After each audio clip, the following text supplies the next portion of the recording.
अब है सकारात्मक और आदर्शात्मक अर्थशास्त्र। सकारात्मक, जब किसी भी आर्थिक समस्या का समाधान करने के लिए या किसी भी आर्थिक समस्या का अध्ययन करने के लिए सभी विकल्पों पर विचार किया जाता है। आर्थिक समस्या आ गई कोई सी भी, घर में एक घर के हिसाब से देख रहा हूं कि घर में कोई प्रॉब्लम आ गई पैसों से रिलेटेड, तो सब लोग जॉब करने लग गए, बच्चे भी, बड़े भी, लेडी भी।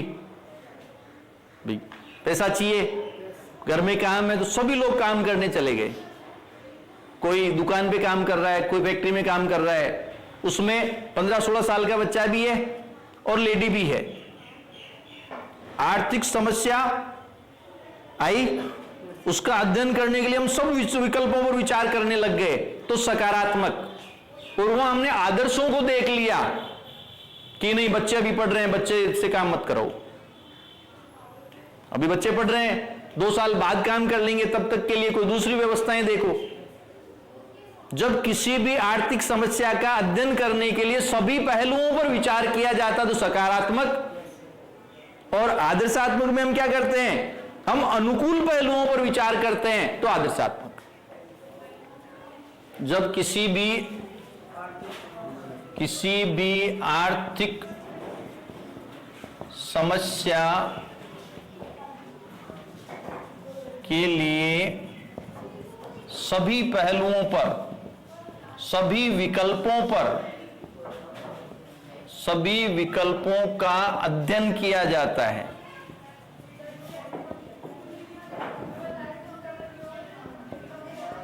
तो सकारात्मक। मेरे एग्जाम्पल से आप समझ गए होंगे। मैंने एग्जाम्पल थोड़ा हटके दिया है, अर्थशास्त्र का थोड़ा घर का दिया है कि एक्स वाई पति पत्नी, ए और बी पुत्र पुत्री,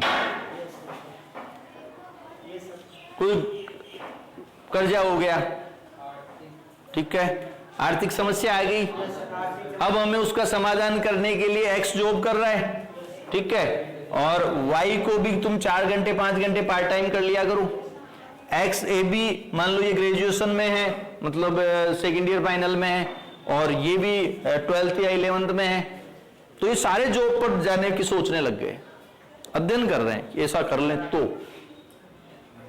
हम कहेंगे सकारात्मक, ठीक है। और आदर्शात्मक का मतलब है कि अनुकूल पहलुओं पर विचार कर रहे हैं कि नहीं तुम जॉब पे मत जाओ, तुम घर पे काम किया करो, तुम अभी पढ़ाई करो, पढ़ाई करने के बाद अभी तुम्हारा कोर्स रह जाएगा तो बाद में तुम कर सकते हो, बच्चों से काम नहीं करवाना चाहिए। व्हाट ऑट टू बी, यहां सभी पहलुओं का अध्ययन कर रहे हैं कि अभी क्या है, वास्तविकता क्या है, वो सकारात्मक, और क्या होनी चाहिए वो आदर्श, मोरल। जब किसी भी आर्थिक समस्या के समाधान के लिए सभी पहलुओं का अध्ययन किया जाता है, सभी पहलुओं पर विचार किया जाता है तो सकारात्मक। कॉपी पेस्ट और अनुकूल लिख देंगे तो आदर्शात्मक। अब अंतर आ जाए तो इसमें सभी पहलुओं पर विचार किया जाता है, इसमें अनुकूल पहलुओं पर विचार किया जाता है, इसमें वास्तविकता का अध्ययन किया जाता है कि क्या है और इसमें क्या होना चाहिए, व्हाट ऑट टू बी। 2 अंतर आप लिख सकते हैं। अब लास्ट टॉपिक इस चैप्टर का व्यष्टि और समष्टि, यह अंतर आ सकता है व्यष्टि और समष्टि में। तो मैं सिंपल अंतर आपको बता देता हूं। व्यष्टि नाम से देखो, व्यष्टि, समष्टि, ये वाली बुक व्यष्टि, वो वाली बुक समष्टि है। तो व्यष्टि क्या है, छोटा है, गिन लो, चाहे अक्सर गिन के देख लो, है बराबर है, तू घर जाके प्रूव करना बराबर है क्या। ये छोटा है, इसमें आधा आधा 1 2 3 1 2 3 3.5 नहीं, व्यष्टि छोटा है, समष्टि बड़ा है। व्यष्टि में व्यक्तिगत, व्यष्टि व्यक्ति से बनता है, व्यक्ति एकाकी अध्ययन किया जाता है। इसमें क्या किया जाता है, एकाकी अध्ययन किया जाता है। समष्टि, समग्र, संपूर्ण, इसमें संपूर्ण का अध्ययन किया जाता है। समझ गए क्या? और इसमें आपके एक फर्म अपने उत्पाद की कीमत, एक फर्म की मांग, एक फर्म की पूर्ति, इसको पढ़ते हैं। इसमें एक फर्म के उत्पाद की कीमत, उसकी मांग, उसकी पूर्ति का अध्ययन करते हैं। इसमें राष्ट्रीय आय, अगली बुक है ना, राष्ट्रीय आय, समग्र मांग, मतलब पूरी अर्थव्यवस्था में मांग क्या चल रही है, समग्र मांग, समग्र पूर्ति, बेरोजगारी,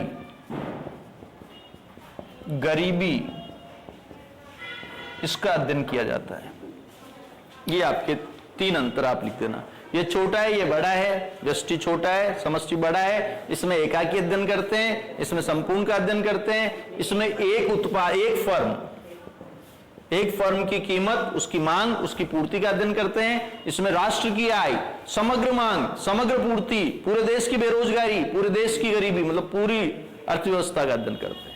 ये आपके फर्स्ट चैप्टर कंप्लीट। एक बार वापस समझे, इस चैप्टर से कौन कौन से क्वेश्चन आ सकते हैं वो सुने, ठीक है। इस चैप्टर से आपके जो क्वेश्चन पूछा जा सकता है, उत्पादन संभावना वक्र का अर्थ बताइए, तो ज्यादा नहीं उलझना। उत्पादन संभावना वक्र का अर्थ बताइए, तो क्या लिखेंगे? दी गई तकनीक व संसाधन के आधार पर दो वस्तुओं के उत्पादन की संभावना को बताने वाला वक्र उत्पादन संभावना वक्र होता है, ठीक है। इसमें पूछा जा सकता है केंद्रीयकृत अर्थव्यवस्था किसे कहते हैं? जब आधारभूत आर्थिक निर्णय, उत्पादन, उपभोग, वितरण, विनिमय के निर्णय सरकार द्वारा लिए जाते हैं उसे केंद्रीयकृत कहते हैं। बाजार द्वारा लिए जाते हैं उसे बाजार, निजी, पूंजीवादी अर्थव्यवस्था कहते हैं। दोनों में अंतर देख लेना, ठीक है।